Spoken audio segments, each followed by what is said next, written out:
I've been in this industry for around 19 years and a half. I grew up in my grandparents' bakery, and they put you to work at 9. And they were like, it's hospitality. We always like took care of people during the hurricanes. We would keep it open, put in generators, and we're always very rooted in what hospitality is. I moved to New York, and somebody came to my bar, and she was talking to somebody to interview them for a brand ambassador role, and the person wasn't the perfect fit. And she looked at me and she's like, do you want to be a brand ambassador?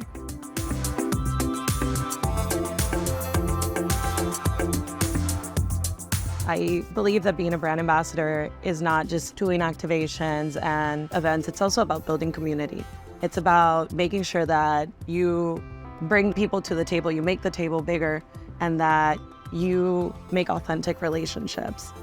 What I really love is that Mijenta comes from mi gente, and it's the perfect platform to say, you know, mi gente, my people. I get to bring you all to the table. I get to bring you all to the mix. I get to tell the story of a beautiful brand, see the reception that people have for a brand like Mijenta. It's made by Ana Maria Romero Mera, and she makes this beautiful product that when I share it with people, they get so excited. What I love most about the distillery is that when you walk in, you're surrounded by a community of women that are from the bottling line to running the distillery, and everything is done with a lot of love in the right way.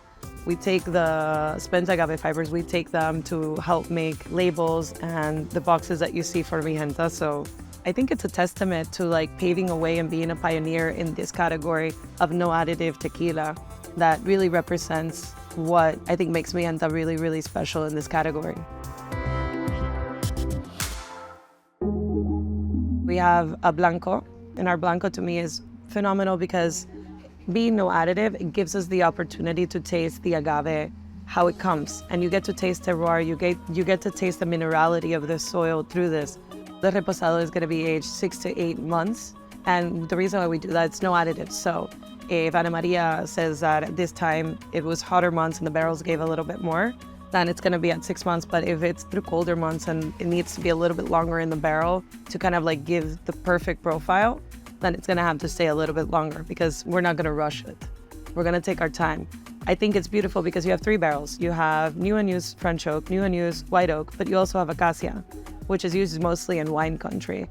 And it gives you this depth and complexity, but still in there is this line of beautiful terroir, agave, vegetal minerality, a little bit of like salinity into all of the complex flavors that aging brings.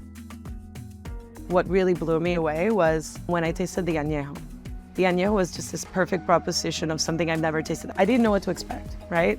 So I sit down, I swirl my glass, and I smelled, and I was like, this is so unique on the nose. And then I tasted it for the first time, and I was sold. I'd never tasted an añejo that still carried the flavor of agave. It's so pronounced, but you could still get the complexity of all the barrels. And now, when we get to the añejo, we add a 4th barrel. So we're using sherry into the mix. So there was just like this insane depth of flavor and layers. It was amazing. So I think, I'll be very frank, when I had the añejo was the day that I knew I was signing that contract. And now we're making also Cristalino. It's a category that's growing, especially in Mexico.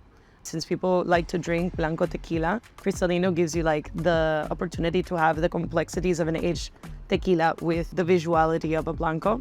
In our Cristalino, you're still gonna get a lot of that vegetal, a lot of the salinity, a lot of the terroir, but you're also gonna get cacao, you're gonna get toffee, you're gonna get a lot of really fun flavors in there.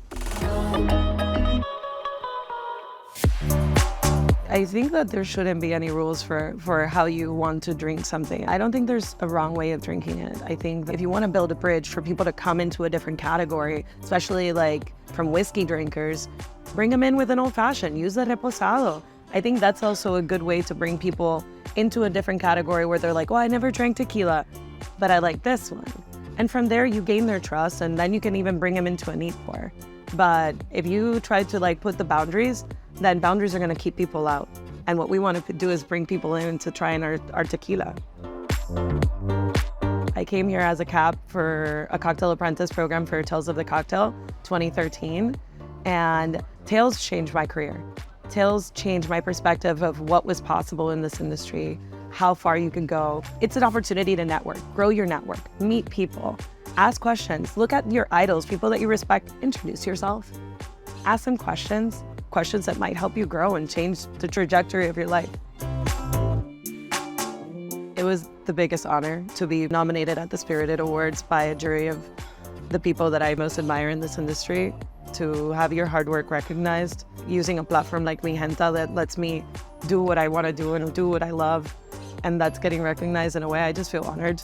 I'm so excited about Distills because we came in a very 360 way of like, let's represent everything that we believe in, which is like education, community, and a little bit of fun. I feel like working with Mijenta is giving me the perfect platform to have a team that allows me to do this and that they work harder than I do. Because our team is, they're behind the scenes right now, but they are incredibly hardworking and they see the vision, and we all strive, and it's working with a team of people that are working towards the same goal. And I've never had the opportunity to be in a team that's supportive. It's built on a strong ethos. And being built on a strong ethos, being a no-additive tequila, being female-made, I think that alone is something that's incredible. The center is good. The core is perfect. Now from there we build up and we do advocacy in like ways that we believe are honest and that are sincere to our communities.